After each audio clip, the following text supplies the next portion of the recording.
C'est quoi, on va dire, le côté typique de ce cluster? C'est l'innovation, la croissance et le multisectoriel. Donc voilà, avec ces trois critères, on a fait le tour. Ça veut dire que pratiquement tout le monde peut être concerné, à condition d'avoir une entreprise en croissance ou en forte croissance, ce qu'on appelle la croissance maîtrisée.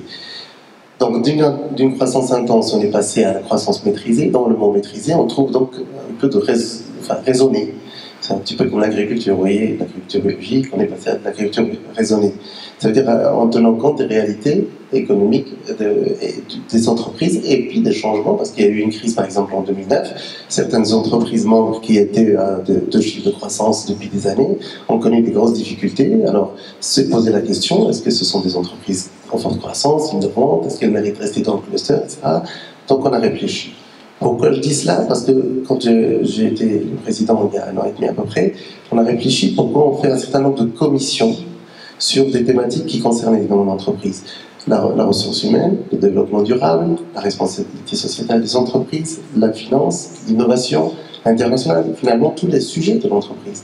Et donc j'ai réduit de 9, je crois, de mémoire, les amis qui sont dans la salle me corrigeront, de 9 commissions, je crois 8 ou 9 commissions à 4, puis aujourd'hui à 5, en rajoutant une commission qui était utile, pour essayer de concentrer d'abord nos problématiques sur des choses qu'on maîtrise et qui sont très essentielles pour nous, et ensuite d'essayer de trouver des collaborations intelligentes avec d'autres réseaux.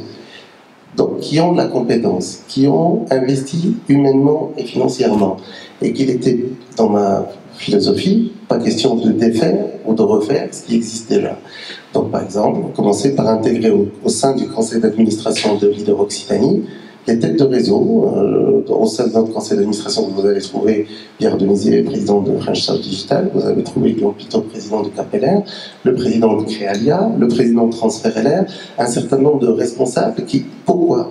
C'est pour qu'on puisse mailler, qu'on travaille collectivement dans une sorte d'intelligence collective constructive, pour pas justement refaire, défaire ou enfin faire moins bien ce que d'autres font très bien.